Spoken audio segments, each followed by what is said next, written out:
Welcome back to the Wrestling with Words podcast. My name is Cameron. I'm a writer, an editor, and your host. Here, we talk about all things related to writing and storytelling, and the goal is to help you tell better stories while also understanding how the best stories are told. So today, before we get into the video, we have a few housekeeping items. Over on the YouTube channel, we have hit 1,000 subscribers. So I want to first say thank you to all of the subscribers, viewers, and listeners. It was a goal of mine to hit this milestone this year, not just for the vanity of the metrics and that kind of stuff, but sort of as a testing process, or at least a way to see and understand if doing this whole online education YouTube type thing is worth it, if people enjoy it, and if I'm any good at it. I'm still sort of figuring all those things out. I don't think hitting 1,000 subscribers this year or getting the viewership that we've gotten necessarily indicates that, but this has been a bit of a process of seeing that there might be something here. But I'll probably do a dedicated video or talk a bit more about that specifically, separate than today. Who is your character? We should understand who the people are that are on the page that we're writing about. There are many different ways we can work on developing and understanding and fleshing out the characters that we have on the page. One of those ways might be to do character interviews. Another might be free writing or writing until we get a sense of who this person is. Today, I have about 6 categories or 6 sort of steps that I usually go through or want to have an understanding of to better get a sense of who my characters are, what purpose they might serve in the story, and see how they might enhance the other characters around them. These don't necessarily have to be done in this order or discussed in this order, but I usually like to use this order to start with sort of a pencil sketch and then gradually fill in the color and add more detail as we go. So let's get into it. The first thing on our list is to find out the basics about this character. And the most important basic thing that we need to understand about this character is how they are going to fit into the narrative of your story. I'll touch on a few points briefly that will go into more detail later, but it is good to sort of start with sort of a broad understanding, and I'll highlight those in a minute. For right now, we're sort of making a pencil sketch or an outline of our character. We want to see the shape and understand the position that they're in. Later, we'll go in and include some color, add a backdrop, and bring these characters and this sketch to life. One of those that I think the first thing that comes to mind when we think of a character is we think of their appearance. And honestly, and personally, I think this is one of the least important things to figure out about a character. I will caveat it and say that some of the things that might be interesting when it comes to the physical appearance of a character might be how that physical appearance impacts or changes or how other characters perceive them. What are the things that they might pick up on? What are the things that other people notice first? Those sorts of things are things that we might want to understand or have a sense of. But the things that are more important about the basics that will probably play a role in their physical appearance and things that we will develop and understand more later on in the list and later on in the course of developing this character are figuring out sort of where they are from and who they are.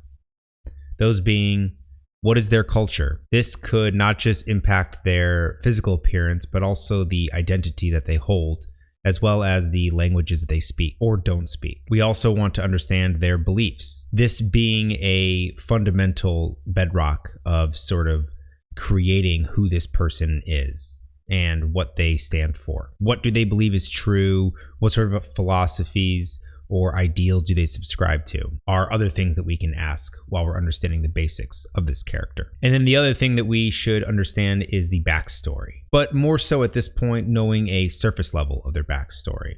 This might be a broad event that might be impacting them and carrying them to where they are now, or a portion of their backstory that's really going to take center stage in that character and the plot and narrative. And with understanding the culture, the beliefs, and the backstory of this character, we start to form sort of that rough outline where we can then go into more detail on the important elements where we see fit. But the next part on our list, or the next category, is understanding and developing the family and the relationships that this character has. How much this impacts your story and your narrative will vary. Some might have very influential parents or relationships, while others, this might not be really a important element to the story. But what I would argue is probably important to every story is how certain characters form relationships and who a character actually has relationships with. This category kind of covers all of the relationships in a general sense, where we can choose to go into more detail as we might think is important to the overall story and this character in general. But for family, we should understand who their family is and what their relationship might be like with them. Our character may have blood relatives alive or not, or may have a found family where they have no idea who or where their actual family are. We can also ask if they get along with their family, what sort of relationship they have with their siblings, parents, extended family, and cousins. And then we can also ask and understand what the influence their family has over them. Has their family played a role in their life, or have they been largely absent? After we sort of consider the family, we can also move on to the friends and rivals category of this. Ask your character who their best friend is and who their rival is. What sort of people does your character befriend, and which sort of people does your character usually make an enemy of? Is it easier for this character to make friends or to make enemies? And which do they more often make? And then finally, we can sort of talk about relationships in general. Is it easy for them to make friends, and is it easy for them to get along with others? How does your character generally treat other people, and other people that might be considered insiders or outsiders to wherever they're from? And then we can also start to extend this to the romantic aspect, or even a character's romantic life. What sorts of people they are drawn to or not drawn to. But after we get a sense of the sorts of relationships and the relationships of a character, we can then go into the third category, which is the early life of this character. As far as early life goes, this is really where we will start to develop the backstory of a character further. We should think about their life growing up, and depending on how old they are at the time of the story, we should really consider what are the most important events that have sort of taken place in their life leading up to this point in the story. We want to understand and even ask them what in their life has shaped them to the person that they are at this point. We can also work on developing or understanding a character ghost or a character wound, which I covered in a series that I will leave links for. We can also start to ask or understand if there's any part of their backstory that we might be withholding, or that they might withhold from other characters that they know. Do they have any secrets that they don't want any others to find out about, or that we will plan to reveal at some point in the narrative? And again, this whole portion should really start to fill in the backstory that we might have considered in the earlier portion. Or this will be the starting point if we haven't necessarily considered that backstory. We really want to have an understanding of who this character is, where they're from, and what are some of the most important things that have happened in their life so far. Next on the list will likely have a larger impact on the things to come in your story. Here we want to consider what the goals and aspirations are of your character. This can look like the wants, needs, and desires. The wants being a thing that the character thinks that they need to change, the needs being the thing that the character actually needs to change, and then the desire being sort of the intermediate things that they will experience or that might impact them along the way. These can, of course, reflect the themes of your story or even be commentary on some sub-themes that you might have in your narrative. But we can also ask, what do other characters think about this character's goals and aspirations? Does your character believe in themselves? Do they have a lot of confidence in reaching their goals and desires? And do they think that they can actually achieve what they want? Similarly, do other people around them have similar goals, or are they conflicting with what your characters are? And this is where we can really start to understand how this character can create conflict and tension in our narrative. If this is a primary character, it will be all about trying to stop them from achieving their goal. But if we're developing other characters, side characters, or even antagonists, we can think about how these characters might have goals that run in tandem with our main character or our protagonist, or goals that might run contrary to our protagonist. We also can start to understand if this character is willing to change, or are they willing to sort of develop, or are they going to be someone that holds steadfast in what their desires are? Something that I also like to include or consider about a character as well is, what have they done in the past, or what is a goal that they've had in the past, and do they usually achieve those goals, or do they usually abandon or change them? And now we get to one of my sort of favorite things to sort of figure out about a character, and that is their opinions, belief, and morality. This is really going to be the root of a character, or the very core that they are. And I usually put this a little bit farther down the list of things to do, or on the list of things to understand about a character, because starting here can often feel a little bit daunting or even intimidating. And when we come up with sort of an answer or the root of a character, it can feel shallow. Or as we are building all this other stuff around that character, it can almost come off as cliche. If we jump right into what philosophy or moral structure does this character subscribe to, it can often feel like we are building an archetype, or that we are creating a cliche, which archetypes aren't necessarily bad, but we want our characters to feel as if they can stand on their own. I use the analogy that we are developing a pencil sketch and we're going to fill in the rest later. Well, all the stuff kind of before this point is really that pencil sketch. We can erase the lines, redraw the lines. There's a lot that we can do before we have to really decide that this is who they are. And what I think of as the opinions and the morality and the beliefs of a character, that really comes down to adding the most color and understanding what the tone is of this character. Whatever questions or structure you are going to give your character within the framework of this category, I would always suggest that strong stances are often the best and most interesting for a story. Try to avoid partial, reasonable, or even middle of the road takes. Find something that your character cares deeply about, and bonus points if that can be tied to the plot or reflect elements of the theme. But let's talk about each of these points: the opinions, the beliefs, and the morals, a little bit in more detail.